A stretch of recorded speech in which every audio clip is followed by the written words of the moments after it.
And now we look at the stories making headlines in the weekend newspapers with broadcaster and veteran journalist John Perlman. John, thank you so very much for making your Sunday morning available to us. We've got all the papers here. What has caught your attention? Well, morning, Karima and Peter, and morning to everyone else. Well, I suppose I want to start with the City Press, which has a headline, Cyril versus Supra, prepare for Minister Mahumapelo as Ramaphosa faces tough choice. And I must say I just read this with a sinking heart, not because I have views, although I probably do, about the individuals involved, but I just thought people reading that, however mindful they might be of the fact that the ANC has a whole lot of internal battles that do affect all the rest of us, how cut off all of these people are from the realities of this country and the realities that citizens face, and the deep desire of people, whatever party they support, to actually have good people doing things competently. Now, if you leave all these considerations aside, I would imagine that based on the way Northwest Province was run, and one looks at Auditor Generals and other reports, Supra Mahumapelo will probably not be a terribly good minister. So then you'll have a scenario where they'll put him somewhere that the politicians believe is relatively harmless, but to other people is actually extremely important, like water and sanitation, quite critical for keeping homes and economic activity on track, or arts and culture. So, yes, I mean, I'm not even going to try and take you through the internecine detail, and I'm, by the way, not disrespecting the excellent reporting job done by Situmo Stone and Wako Mojaji. This person who was in the meeting said this, and that person who was in this camp said this about that, and so on. And I'm sure it's all terribly important, but boy, is it dismaying. Peter, do you think that if one takes this case scenario, Cyril Ramaphosa, in my view, has always said he'll put the country's interest first over that of the African National Congress. We know he's fighting a war, basically, in his party. They are at war with each other. Will someone like Supra, if he wins convincingly, end up in his cabinet, do you think? No, it's impossible. But politicians always put their parties first. Jacob Zuma did, Margaret Thatcher did, Theresa May is doing it. You know, you fight for the unity of your party, because without the unity of your party, you haven't got a job, basically. So Cyril has to negotiate this thing that John is talking about. Absolutely. They can't find, you know, what the story in City Press is that Mahumapelo has sort of been reinstated, even though he's PEC's time is now up. Yes. In fact, they're supposed to go to elections in 2 weeks. Anyway, they're trying to find, you know, they've offered him an ambassadorship, they've offered him this according to City Press. Yes. He's saying, no, I want my old job back. Yeah. And so there's just a sort of a stasis. You know, then what will have to happen is that the government will have to go to appeal, and that'll delay it even longer. And I think they'll sort it out legally.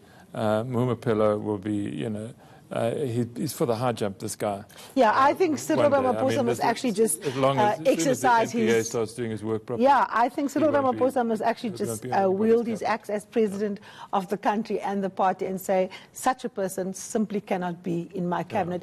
But what about you can't do, sorry, what we don't want to do is live in a country where the president says to the head of the NPA, arrest that person or arrest that person. Yeah, I'm not even talking about arrest. I'm just saying, based on the reports that are there, someone like this can't be, you know, in my cabinet. I think a president has the prerogative to do that, and I think most South Africans will actually support him. John, ESCOM, what do you make of it? Well, I mean, we do have power, so that's at least something for today.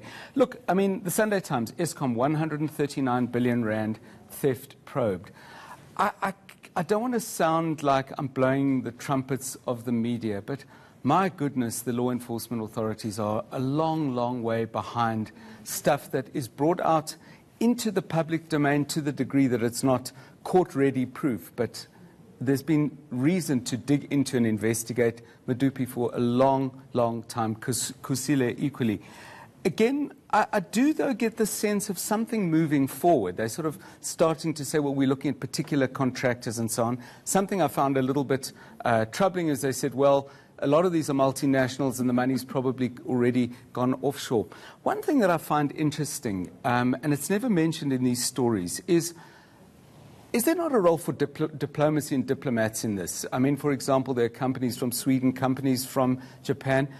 do our diplomats not go there and say, much as you want to come and talk to us about how we make nice, for you to invest, what's the quid pro quo? You have your authorities in your country. Is there any option of leaning on the diplomatic importance of South Africa? Because I think we do still have some standing, and say, help us with this thing. If money's been unduly paid, if money's been taken out of the country, let's work together and at the very least create an uncomfortable climate so we get some of that back. I never hear about that. You know, John, it's a very important point, perhaps a subject for another occasion, but some countries actually have very, very big rules on corruption. I remember in Lesotho, Germany, people were actually prosecuted as a consequence of that. So I think that is something we should explore with Minister Lindiwe Sisulu. But Peter, this is the story of the weekend, mostly. Probably, yeah. I mean, look, Zizi Kodwa's rape accusation, he's a senior guy, and it has a political dimension to it too, because to the extent that Pule Mabe might have been, in the sort of Zuma camp, Zizi is basically in the Ramaphosa camp. And I don't know to what extent this is, I don't want to be rude on television, but it might be tit for tat, basically. And he's in big trouble, this guy. But John, how do you view this story, given the fact that gender-based violence is endemic in South Africa? Women are killed for just being women. There's also a culture of impunity with powerful men, not just in political organizations, but we've seen in places like Grant Thornton, we've seen in very big corporations as well. What do you make of the story, and how do you think it ought to be handled? Well, I read some of the details of the letter in which this woman says this is what happened to her, and it's absolutely harrowing. I say this with the full humility, I hope, of being a man and never having been in that situation ever in my life. But I do think the more this stuff gets pushed, if it is possible, and this is where we have to absolutely, as a media, not just run this story, but scrutinize the way the authorities handle this, the more this can go towards processes of law. Because Peter's point as to whether this might have political undertones, my own judgment of the story is to step back from that entirely and say, this is what a woman has said has happened to her. This must be investigated. It must be done with absolute sensitivity to her. It must be done with respect for the law. And the police and the courts must do their work. Absolutely. My own handling of it as a journalist will be to not even consider who he is and what might have gone before or after, but to say, this has happened, let's follow this and see what happens next. John Perlman, always a pleasure speaking to you. Thank you so very much. Well, that's your fix for the week. Take care, and we see you again next week, same time.